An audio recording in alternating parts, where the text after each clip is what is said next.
روزے کی حالت میں سو رہے ہیں اور اس میں غسل فرض ہو گیا تو کہتے ہیں کہ روزہ ٹوٹ جاتا ہے، آپ کیا فرماتے ہیں؟ نہیں ٹوٹتا. کچھ لوگ یہ بھی سمجھتے ہیں کہ تھوک یا بلغم نگل جانے سے، اندر لے لینے سے روزہ ٹوٹ جائے گا یا مکروہ ہوگا، اس بنا پر وہ بار بار تھوکتے ہی چلے جاتے ہیں، تو اس متعلق آپ کیا فرماتے ہیں؟ تھوک اور بلغم جتنا بھی ہو نگل گیا تو روزہ نہیں ٹوٹے گا.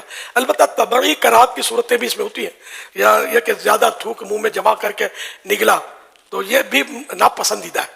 البتہ روزہ نہیں ٹوٹتا اس سے. یہ ارشاد فرمائی کہ یہ کہتے ہیں کہ رات میں اگر غسل فرض ہو جائے تو اب روزہ شروع ہونے کے بعد کلی یا ناک میں پانی افطار کے وقت اب ہی مطلب ڈالیں گے، اس سے پہلے نہیں ڈالیں گے. غسل تو کرنا ہے، چاہے وہ روزہ شروع ہو گیا ہے تو اس میں یہ کہ غرغرہ نہ کرے، مگر یہ کہ ہلکی جڑ تک احتیاط سے پانی تو پہنچانا ہوگا اس کو ہر جگہ پر.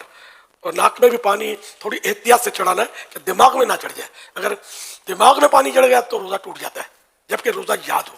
اور یہ وضو میں بھی احتیاطیں کرنی ہے. کیا الٹی آنے سے روزہ ٹوٹ جاتا ہے، وامٹنگ؟ الٹی خود بخود کتنی ہی آئے، چاہے بالٹی بھر جائے، روزہ نہیں ٹوٹتا.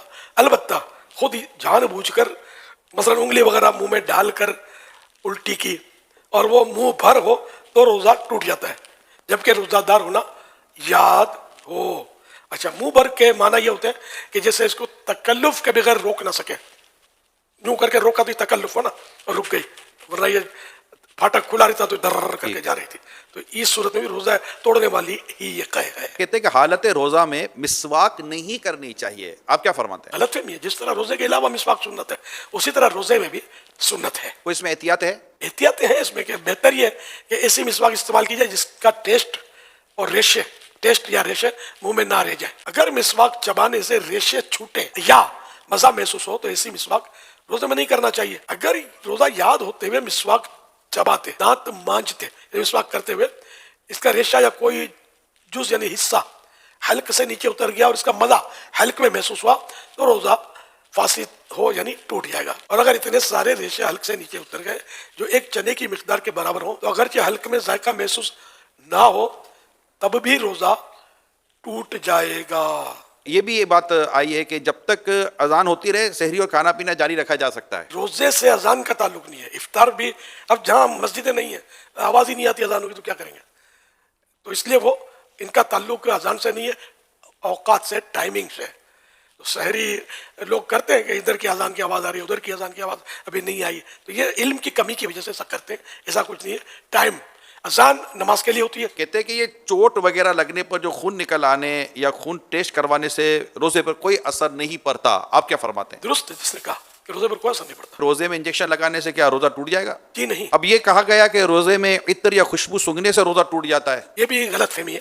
روزے پر کوئی اثر نہیں پڑتا اس کا. کچھ لوگ سمجھتے ہیں کہ جو مرض یا کسی اور درست عارضے یا بغیر عذر کے روزہ چھوڑ دے تو فدیہ دینا اس کا متبادل ہے، اس کا نعم البدل ہے. جی نہیں، ایسا کچھ بھی نہیں ہے. صرف وہ شیخ فانی کے لیے کہ ایسا بوڑھا آئندہ اس کو روزہ رکھنے کی طاقت آنے کی امید نہیں ہے، ایسا کمزور پڑ گیا ہے، روزہ برداشت ہوتا ہی نہیں ہے، تب جا کر فدیہ کی صورت بنے گی. اس میں بھی یہ دیکھنا ہوگا کہ اگر یہ گرمیوں میں نہیں رکھ پا رہا، یہ سردیوں میں رکھ لے گا تو رمضان شریف اگر گرمی میں تو سردی میں قضا کر لے، فدیہ اب بھی نہیں ہے. اچھا، اب بھی یعنی کہ دونوں سیزن میں اس کی کیفیت ہے کہ نہیں کر سکے گا یہ روزہ رکھ، اور ایسا فدیہ بھی ادا کر دیا. ایک روزے کا فدیہ ہوتا ہے ایک صدقہ فطر کی مقدار. تو اچھا، اب اسے فدیہ بھی دے دیا، سب کچھ کر لیا اور پھر اس میں طاقت آ گئی روزہ رکھنے کی تو وہ فدیہ نفل صدقہ ہو گیا. اوکے. اور روزہ قضا کرے. کچھ لوگ سمجھتے ہیں کہ روزے کی حالت میں ٹھنڈک کے لیے نہانا یا کلی کرنا یہ مکروہ ہے، کیا ایسا ہی ہے؟ مکروہ نہیں ہے، منع نہیں ہے. ہاں، اگر پریشانی ظاہر کرنے کے لیے کوئی مطلب یہ ہے کہ کپڑا لپیٹتا ہے یا بار بار کلیاں کرتا رہتا ہے تو اس کا مطلب یہ کرنا یہ مناسب نہیں ہے. عبادت میں دل تنگ ہونا یہ اچھی بات نہیں. کچھ لوگ سمجھتے ہیں کہ کلی کرتے ہوئے اگر غلطی سے پانی حلق سے اتر جائے تو روزہ نہیں ٹوٹتا. اگر کلی کرتے ہوئے روزہ یاد ہے اور پانی حلق سے نیچے اتر گیا تو روزہ ٹوٹ جائے گا. اور اگر روزہ یاد نہیں ہے تو چاہے جان بوجھ کر پانی اتار دیا حلق سے نیچے تب بھی روزہ نہیں ٹوٹے گا. یہ بات بھی ہے کہ جو خواتین پریگننٹ ہوتی ہیں، حاملہ ہوتی ہیں یا دودھ پلانا ان کو ہوتا ہے تو ان پر روزہ فرض نہیں ہے. ان دونوں صورتوں میں تو ایسا نہیں ہے کہ روزہ فرض نہ ہو. البتہ بچے کی جان کا یا بچے کی ماں کا یعنی کہ جان کا خطرہ ہے یا کوئی ایسا مرض ہو سکتا ہے کہ جو علاج مشکل ہو جائے گا، سخت مرض جس کو بولتے ہیں، اس طرح کی کوئی عذر ہو تب جا کر روزہ بعد میں قضا کرنے کی اجازت ملے گی. صرف اس کو مطلب یہ کہ حاملہ ہے یا دودھ پلاتی ہے صرف اس وجہ سے اجازت نہیں ملے گی. دودھ میں بھی یہی ہے کہ مطلب اگر وہ دودھ پلائے گی تو وہی جانوں کے خطرے ہیں، اتنی کمزور پڑ جائے گی کہ دم توڑ دے گی یا بچے کو دودھ نہیں پلائے گی بچہ فوت ہو جائے گا، تب جا کر روزہ چھوڑنے کی اجازت ہے، اور بعد میں قضا پھر بھی فرض ہے۔ اگر خون کی کمی ہے تو ویکنیس ہے، اس کی وجہ سے ویکنیس ہے، تب کیا روزے میں کوئی رعایت ہے؟ اس طرح کے جو بھی امراض ہیں تو اس میں یا تو اپنا تجربہ ہے کہ مرض بڑھ جاتا ہے، یا یہ کہ جان کے لالے پڑ جاتے ہیں، خطرہ جان چلی جائے گی یا عقل چلی جائے گی وغیرہ، ایک تو اپنا تجربہ ہے تو روزہ قضا کرنے کی اجازت ملے گی، یا کوئی خوف خدا والا ڈاکٹر، بعض ڈاکٹر بات میں کہتے ہیں روزہ مت رکھو، لیکن کوئی خوف خدا والا، اللہ اور رسول کے باتوں کو سمجھنے والا، ڈرنے والا، وہ اگر مشورہ دیتا ہے تو پھر اس کے مشورے پر وہ روزہ نہ رکھے اور بعد میں قضا کر لے۔ وہ یہی کہ اگر جو میں نے صورت بتایا کہ مرض بڑھ جائے گا یا دیر میں اچھا ہوگا یا جان چلی جائے گی یا عقل چلی